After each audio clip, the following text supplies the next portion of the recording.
కరువు ప్రాంతమైన చిత్తూరు జిల్లాలో కృష్ణమ్మ పరుగులు తీస్తోంది. వడివడిగా కుప్పంలోకి ప్రవేశిస్తోంది. సీఎం వైఎస్ జగన్మోహన్ రెడ్డి తాను ఇచ్చిన మాట నిలబెట్టుకుంటూ కుప్పం ప్రాంతానికి కృష్ణా జలాలను అందిస్తున్నారు. కృష్ణా జలాల రాకతో కుప్పం పలమనేరు ప్రాంత వాసులు ఆనందంతో ఉప్పొంగిపోతున్నారు. దీంతో కరువు ప్రాంతం సస్యశ్యామలంగా మారనున్నట్లుగా తెలుస్తోంది. కరువుకు పెట్టింది పేరు రాయలసీమ. ప్రధానంగా చిత్తూరు జిల్లాలో పడమటి ప్రాంతం తీవ్ర కరువుతో అల్లాడుతుంది.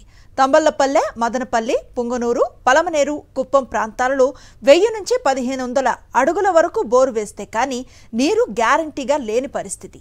కుప్పం నియోజకవర్గానికి 35 సంవత్సరాలుగా చంద్రబాబు నాయుడు ప్రాతినిధ్యం వహిస్తున్నారు. 14 సంవత్సరాల పాటు సీఎంగా పనిచేశారు. కానీ తమ ప్రాంతానికి సాగునీటిని, తాగునీటిని అందించాలన్న కృత నిశ్చయంతో పనిచేసిన దాఖలాలు లేవు. సీఎం జగన్ కుప్పం ప్రాంత వాసులకు స్పష్టమైన హామీ ఇచ్చారు. కృష్ణా జలాలను తప్పనిసరిగా కుప్పం ప్రాంతానికి తెప్పించి తీరుతామని చెప్పారు. చెప్పినట్లే పెండింగ్ పనులను త్వరగా పూర్తి చేయించి ఆ ప్రాంత రైతుల కలలను సాకారం చేశారు సీఎం జగన్. ప్రస్తుతం కృష్ణా జలాలు పుంగనూరు కెనాల్ నుంచి కుప్పం కెనాల్కు వడివడిగా చేరుతున్నాయి. ఇప్పటికే పుంగనూరు ఉపకాలువ నుంచి 1.30 టీఎంసీల నీటిని విడుదల చేశారు.